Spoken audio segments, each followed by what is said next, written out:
It is finally time. The UFL is back, and the first game is this Friday. Before that game comes around, though, first we need to go ahead and dive into some power ranking. Number 8 is the Dallas Renegades, and this team is the perfect example as to why this week 1 edition of Power Rankings was so tough for me to decide on the spots for these teams. They return a proven quality quarterback in Luis Perez, plus multiple key skill players and defensive guys from their last year roster. But even with that, it feels like they got screwed over the most when everything got shaken up and shifted around this offseason.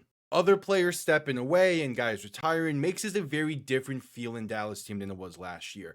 And comparing it to the other teams at this point, but before we've seen any of these full rosters hit the field, it is not a team I feel all too great about. I do still think they're going to be competitive as all of these rosters on paper are relatively similar, but Dallas has had issues in the past with finishing games, and I kind of feel like that issue is still going to be here at least early on in the season. And with it only being a 10-week season, that could definitely hurt you in this league. So I don't feel the greatest about Dallas, but I still don't feel terrible about them. Number 7 is the Houston Gamblers. And while they didn't lose a lot during the offseason when all the rosters were kind of shifted up and things got shaken around, it does still feel like they got affected as just as bad as some of these teams did. What they were building towards the tail end of last season when they were still the Roughnecks was a team that was finally putting the pieces together and finally figuring out their identity.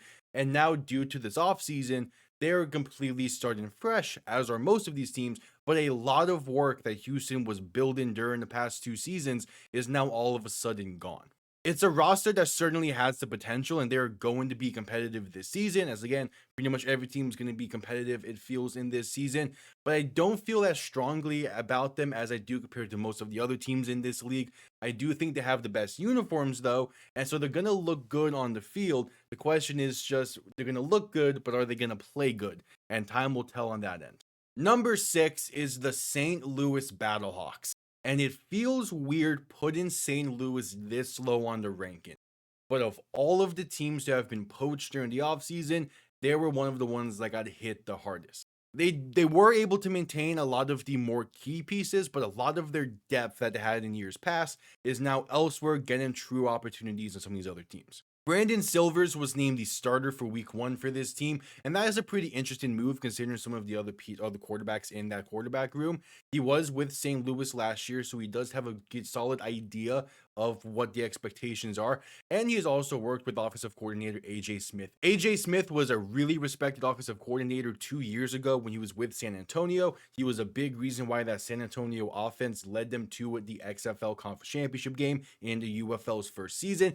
He took last year off due to complications with the UFL as a whole. He is back this year with this new look UFL, and the idea is that he's going to take his offense into St. Louis and bring them better results than we have gotten in the years past. I think it is possible, but this is still a St. Louis team that it needs to put it together on the field first. The expectations are high in St. Louis. There's a lot of pressure on these guys for what St. Louis is as a brand, and they need to be able to put these pieces together, and we'll see if they're able to. Number 5 is the Orlando Storm, and the Storm are one of the more so wild card teams for this season. On paper, the roster isn't anything special, but they are being head coached by Anthony Beck. He is one of 2 coaches in this league that you can pretty confidently say are going to be good UFL head coaches. The other we'll get to later, but Anthony Beck has led the St. Louis Battlehawks to back-to-back conference championship games during the time in the UFL, and during the XFL days, he was a solid coach for them still as well. There was some tension between him and St. Louis, but now he's in Orlando and trying to get over the hump for the first time. Due to them having Anthony Beck, they're going to be the better coach team in a majority of the games they play, I feel. But you can have all the correct coaching. If the talent isn't there, you're not going to be able to win those games you otherwise should. And this is where Orlando is going to be really the dividing factor of this league. If they're going to be able to go into away stadiums and pull off some upsets due to this good coaching and then be able to handle business at home, they're going to be a really fun team to watch this year. But if there are too many hiccups along the way, Orlando's going to be one of those teams that just feels like wasted potential.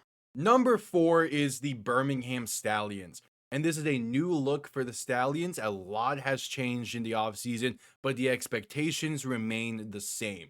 Win a championship. AJ McCarron was playing in the UFL just 2 years ago, and now he's going to be coaching Matt Corral, who he was playing against 2 years ago in the UFL. They retained a large majority of that defense that at times last year was hit or miss, but in the entirety of the Stallions' tenure since the USFL returned, the defense has been a fantastic unit.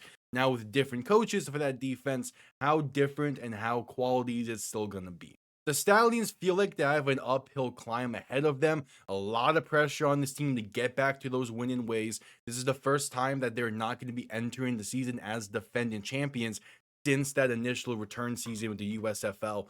So a lot's going to be on the line for this one. They're going to be trying to right the ship and get back to the championship ways that Birmingham is known for. The question will just be, is enough still there to be able to do that seamlessly?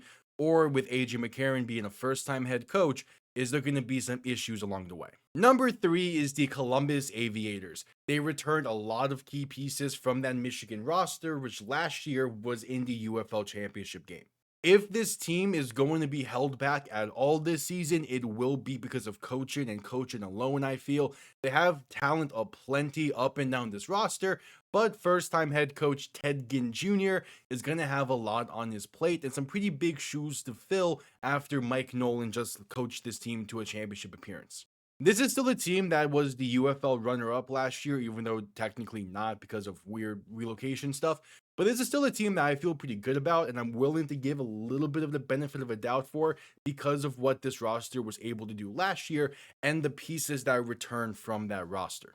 It is built nicely, but they're going to need some early success to be able to ride that early on and be able to kind of mask some of the issues that are inevitably going to be there when you have a roster construction like how the UFL forced all of these teams to construct rosters this past season. But again, I'm willing to give Columbus a little bit of the benefit of the doubt because of what Michigan was able to do last year, and this team was the Panthers of last year. Number 2 is the Louisville Kings. And I will admit, this is a bit high, but I am really high on the Kings this season, especially when comparing it to other people covering the league. I am definitely probably on the higher end of confidence with this Louisville Kings roster. It has the potential to take a massive leap from what Memphis was last year, and they have the pieces aplenty. Pretty much every spot has brought in new talent and has allowed for competition to try and really capitalize on the opportunity that they have here in Louisville. Even with some of the cuts they have made to this roster over the past few weeks, this is still a team that really excites me, and I'm really excited to see if they're able to bring what on paper looks like a really talented roster and bring them onto the field and be able to perform just as well.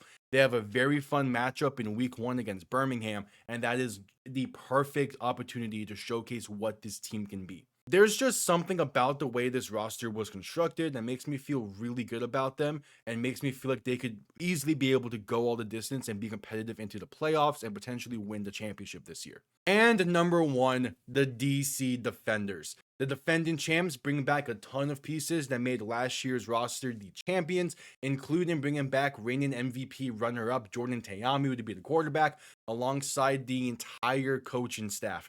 They're the only team in the UFL that keeps the coaching staff year over year from last year, and they fully deserve to do so. Shannon Harris was thrown into the fire last year right before week 1 to be named the interim head coach, and he coached this team beautifully to a UFL championship. Defensive coordinator Blake Williams is back, and he did a great job coaching that defense last year. It's one of the better defenses in the league, and they only added pieces to that defense. So I'm expecting the defense to be just as good, if not better, than what it was last year. The main thing is, how are they going to replace the production that Chris Rowland gave them last year? He was a fantastic receiver and return man for DC, so finding a way to replace that production is going to be a massive difficulty for this roster, but I think they're going to be able to get it done just fine. So quick little rundown: Dallas Renegades at 8, Houston Gamblers at 7, St. Louis Battlehawks at 6, Orlando Storm at 5, Birmingham Stallions at 4, Columbus Aviators at 3, Louisville Kings at 2, and the DC Defenders round things out at number 1. Week 1 is here, predictions are next, and I'll see you all next time. Have yourselves a damn good one. Peace.